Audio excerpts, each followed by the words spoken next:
Hey, what's up? Matt Wyatt here, and continuing on down the road, studying Tua Tagovailoa, and the freshman quarterback a year ago for Alabama. His 77 pass attempts on the year, all of them kind of going through it chronologically during the season. And today it's part 4 of that series. Now, up until this point, he had thrown 30 pass attempts in the first 7 games, and those are covered in the first few videos of this series, and I'll give you a link here. So he'd thrown those 30 pass attempts, and to this point, 7 games, he went 19 of 30, at 63%, had thrown 4 touchdowns and no interceptions. So after he'd thrown the ball 5 times, had a touchdown against Ole Miss, just threw 2 passes against Arkansas, just played really limited time, didn't play against A&M. He then got a bunch of playing time in the Tennessee game, and so that's what we're looking at today. All 12 of his passes against the Volunteers. His 31st pass of the year, his first throw in the Tennessee game, is a 1-by-3, 3 receivers to the wide side of the field. He's going to go into the boundary and just read it back off the edge, break a tackle for a first down. So his team's already up 28-zip, and his first throw is kind of an easy completion. But it's interesting. I'd love to know how they decide to read this. Tennessee's in a 4-2, so they got nickel in the game. And it looks like, it's underneath with a couple of guys, cloud on the wide side of the field. But there's some key in here for him. I'd love to know if it's the safety dropping or if it's the depth of the corner. But there's something pre-snap because he knows he's going to try to get this rub route going right here to pick off that defender so that he can't get outside to the running back. And that's what happens when he snaps the ball. Receiver here going to purposely run a route and kind of hook up in the way of the linebacker so that you can get him free off the edge. And you can see he's already read it and going with the ball right there. And like I say, get a broken tackle on a first down. Next throw is his second in the ball game, his 32nd pass attempt of the year. Again, 3-by-1, and they're going to go a little speed motion and swing it to him quickly out of the backfield. Reading the edge, flips it out there and trying to get the ball in the hands of the running back. And one thing, you never know. Maybe it's a predetermined thing. It possibly is, where if they give you this nickel where there's really only a couple linebackers in the field on the field on that side, if he comes off the edge hard, you're going to just automatically flip it to him. If it weren't, however, that read, and you hang in there just a half second longer to read the middle of that field, if they run out of there to go to the back, he's going to have that tight end coming in here possibly for a big play. But the way he throws is probably an indication that as soon as you see number 1 off the edge, go ahead and throw it to the back behind 3 guys running up the field on that side and see if he can make something happen. His third pass against Tennessee is his 33rd throw of the year. And by the way, all 5 of his throws are on this same drive, in his first drive in the ballgame. They're just going to throw a screen out here. We'll take a look and then draw it up. Big cushion by the defense, little play fake, avoid a rush off the edge, then throw it out to that underneath, and it's still a big play. And so one of the things you look at is one scenario possible here is you line up with your tight end in the boundary and these 3 out wide and then get the call in from the sideline, and when they see that defensive alignment of all this cushion, that's when they say, okay, the right call here is go screen underneath. So if it is a screen call right away, normally you might, a little bit of play fake to hold the linebacker and then immediately get it out here to this guy. Well, it takes a little longer to get it to him.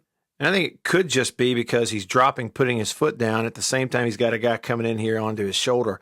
So he has to step up and then get it out there a little bit later, but still so much cushion by the defense. You get what you want on first down. 34th throw of the season for Tua Tagovailoa, his 4th on this drive of this game against Tennessee. And he's going to get flat curl. They're just old-fashioned flat curl concept up top. Watch the play, then we'll draw it up. 1, 2, 3, great protection, and just zip it in there first down in the red zone into that curl route. You go back, you see kind of what he's dealing with here. He's got 1, 2, 3, including the tight end to the field, and a single here. So the route is curl on the backside, tight end coming across, hook up in the middle, and then the underneath for the curl flat is the back coming out of the backfield. He chooses to read the wide side of the field where you're going to have what I showed you, that flat curl up here. And I think the reason he chooses the field side on the read is the alignment of the defense, 4 down and then 3 with that linebacker walked up on that edge. So he's not going to be a factor in coverage. And so then you pretty much know, with the safety lined up really deep here off the screen and all this cushion on the corners, that it's cover 3 zone. So he's already able to anticipate. It's basically like going one-on-one up here. He's going to chase that, and you know your guy's going to win outside on the curl route. That's the read he gets. You see how you read the flat curl against cover 3 or man-to-man, and that is flat defender. If he drops in your throwing lane, the ball will go here.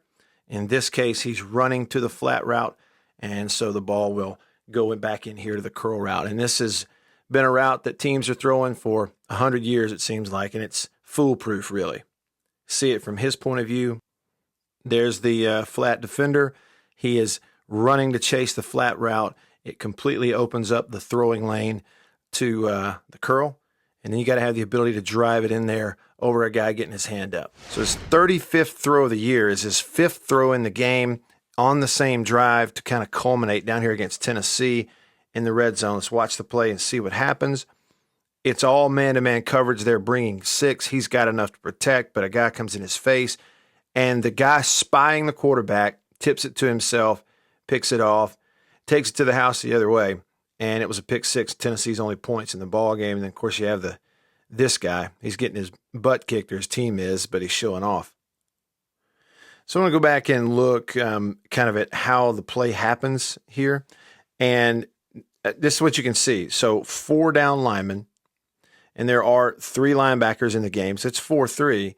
And what he gets is a 6-man rush. So 4 down and 2 guys coming off the edge. His protection will account for that. And I'll show you what the coverage is straight up man-to-man everywhere. Man-to-man on the outside, man-to-man on the inside, guys the tight end. And that linebacker in the middle who lined up, who picked it off, he is not in coverage. He's spying the quarterback. That's his responsibility in man-to-man in this deal. So as the play develops, so here comes the rush off the edge on this side. It's taken care of. The other thing is a tight end delay releases and is running a route. When he does, that means the back, in this case 8 for Alabama's got to pick him up in man-to-man, and that's important because he doesn't really get it done. The other thing is it's sort of flat curl concept. Because it's man-to-man, though, you got an outside guy who's going to try to run the back of the end zone, and then underneath who's trying to run out away from his man-to-man defender. But what happened is you're sort of covered early, but as this guy, he took his route deep enough that it allowed the defender to come over and cover him a little easier. When he did, quarterback is trying to come back in and fit it into the guy in the back of the end zone, and he just doesn't account for the linebacker. He can't see who's just sitting there watching the quarterback, spying him, and that's who picks it off. He just never saw him, and it's something he didn't account for in the man-to-man coverage, and that is a guy sitting on him in his face. 36th throw of the year, 6th throw in the ballgame against Tennessee. Post, run off, and flat route up top. He's going to read that tight end against that cloud coverage, zip it out there to the tight end. It's a completion for the QB, and a broken tackle by the big guy. Rumbling, stumbling, gets a first down. It's 37th throw of the year, 7th pass attempt in the game against Tennessee. Watch a little play action, tight end coming out this side, but he hits the crosser from the backside, fake it to the back, roll left, come up to the next level and complete it. I love this play, and I'll show you why. It's based off of split flow action or split zone, split flow zone, depending on who you talk to, what they call it. But what you're seeing is a running game that's all being blocked this way, whereas the tight end in that split zone will come back and knock out the backside of that defense, and if it's given, you can have a cutback in the run game. But you see on the action, once the lineman block this way, once the tight end come this way, that split zone look. So here comes the tight end out the backside with the running game blocking all going that way. So in this case, he's pulling it play action, and now you got the defense crossed up. And so this is the levels that you're getting, is underneath from the backside with the tight end, which gets covered. The outside guy on the play side is going to get up and run back to the sideline at 15. But the inside receiver on the backside of the formation is the crosser coming across the field that gets lost in the coverage. And Tennessee has corners that are just sitting here in cover 2 with 2 safeties on top. So he just kind of hangs out as he sees 1 and 2 coming into his face, but he stays shallow. And you can see right now, looks like to me he's put his eyes on him, sees him stay shallow. This is covered, and so he's going to come back to the next level, a wide open crosser. It's a really neat play design, and for teams that run split zone running game very well, it'd be so hard to defend for the defense. You see him rolling, and there's that hole right there on the hash. Throw number 38 on the season for Tagovailoa is the 8th throw in the game against Tennessee. 3-man route, including the tight end up top, play action. Doesn't quite come out on time, has to throw it away against the coverage. You go back and look at what Tennessee's doing in the coverage right there. It's hard corner here on top with a deep defender there. So that cover 2 look, this is cloud with 2 guys playing quarters deep and an underneath. So the route for Alabama, tight end is in the middle, and he runs himself really right into this safety who comes over. And outside guys running that curl right up here at the first down stick. With all that going on, number 2 is going to get out and run that wheel route trying to get lost for a touchdown. And that's what the quarterback looks for. As soon as he had the play fake, and he's putting his eyes on this side of the field going to read it, you can see out and up starting to work over here. What happens is the coverage just drops beyond all of it. So about the time he flips his eyes and looks for this guy, he's got his back turned now going to the wheel. And right here, what I see is this is just halfway point of the season where you need chemistry to both guys to know I'm throwing it on your back shoulder. This is a classic scenario here of a defender who's not looking at the quarterback, can't see, running with the receiver eyes over here. So if the ball is jammed right here on the back shoulder throw, it's a completion, but the receiver throws his hands up, giving an indication he's going up here, he wants it up top. Quarterback knows this doesn't feel right. I'm covered here on the curl. I'm covered on top there. I can't put it up. And so quarterback hesitates, pulls it down, and that's what leads to an incomplete. 39th throw of the year, 9th throw in the game against Tennessee. You get a bust in the protection, flushes the QB. He's going to just kind of dump it in there to his back, who's in the area, to get it away. Tennessee declined the holding penalty and let the play stand. Is one thing I would show you about this play. It is something positive out of nothing, but a couple things happen to Tagovailoa on this play. The first thing is nose guard just beats the interior guy. You got a bust in protection. The next thing is he's trying to read the wide side of the field. You got a 3-man route working. And what happens is they roll this coverage, and so they actually wind up with 1, 2, 3, 4, 5 defenders with 1 on top versus a 3-man route. It's not open anyway, but the breakdown is right in his face. You get a through in the 3-man rush and a holding penalty, dump it off. They decline it, and just leads to a field goal. But it does go for a completion for the QB. 40th throw of the year, 10th throw in the game against Tennessee for Tagovailoa is motion across, and what they're doing is run off, tight end up and out, and then keep the other guy underneath to draw the defender. He's going to read that play action and try to get it up there one-on-one to the tight end. Fake in the pistol, tight end on the out route. Throw number 11 against Tennessee, number 41 of the year for Tagovailoa. They sort of give him a man coverage look, roll it to zone. He goes from one side of the field to the other and comes back, get a phenomenal catch. And here's something that I was impressed with, the true freshman here that he looks at on the play. They give him 3 down and 4 linebackers, so 3-4 look in the front. Okay, and in the coverage, there's a safety, again, deep here off the screen. So when they line this up initially, you can see he's got 3 receivers here and a single guy here. And it all does look like it's man-free coverage, right? So if there's some man-to-man coverage, there's a greater likelihood that you got guys coming all over the place coming after you as a QB. And I think that's what he's seeing pre-snap and why he chooses to try to look over here for this one-on-one skinny post, or bang 8, as some teams call it, to the single receiver side. And that's where his eyes go first. So there you see, he's looking at it, thinking bang 8, man-to-man. The issue is on the snap of the ball, they jumped out of it. He dropped, he goes underneath, safety stays on top. So it's really more of a zone than it is anything else. And he's got a defender who's going to drop into this. I believe it's that linebacker there. It's actually this defender here who drops into his throwing lane that defender drops into his throwing lane that he sees. So again, if you go back pre-snap and watch it, it's actually a defensive end, a guy who had his hand down. So it's kind of like zone blitz. They show him man. They roll it to a zone. They show him blitz. It's zone blitz because this guy's got his hand down. He's going to drop back out. So as he's looking for that bang 8 initially on the snap, something has changed, and now a defender is going to drop in his throwing lane, and he comes off of it.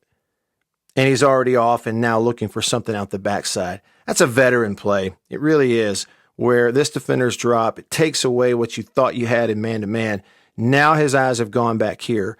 And the route you had working, you had a runoff on the outside, a hitch on the inside, and number 2 right here is just going to find that void in the zone coverage on the sideline.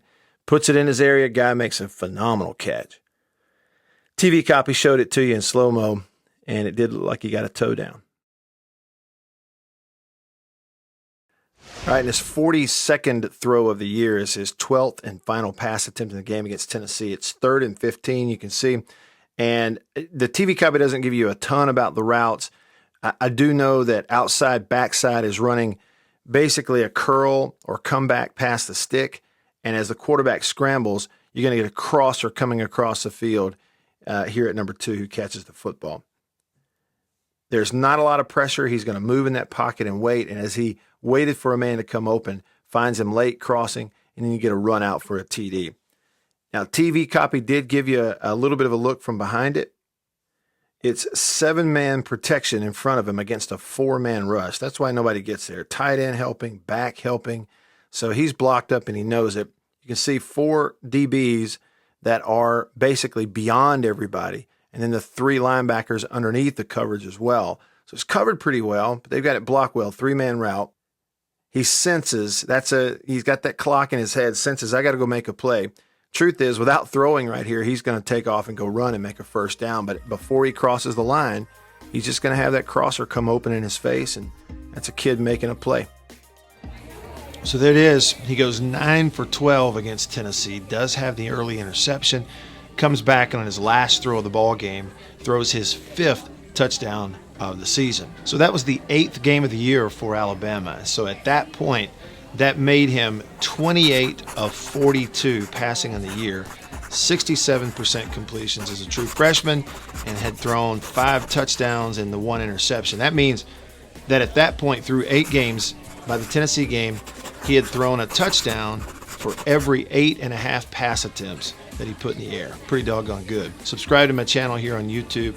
Check out my Facebook page as well. Post videos there and some unique stuff there also. Facebook.com/Radio Wyatt. And I want to say thanks to Renaissance Bank and specifically RenaissanceNation.com for supporting these videos and other things here on my channels. Check them out, RenaissanceNation.com. If you like this video, kind of a niche, inside, different look at something, in this case football, they got a lot of other things and other genres as well there at RenaissanceNation.com. I think you'll like it. Check it out. All right, thanks for watching. See you next time.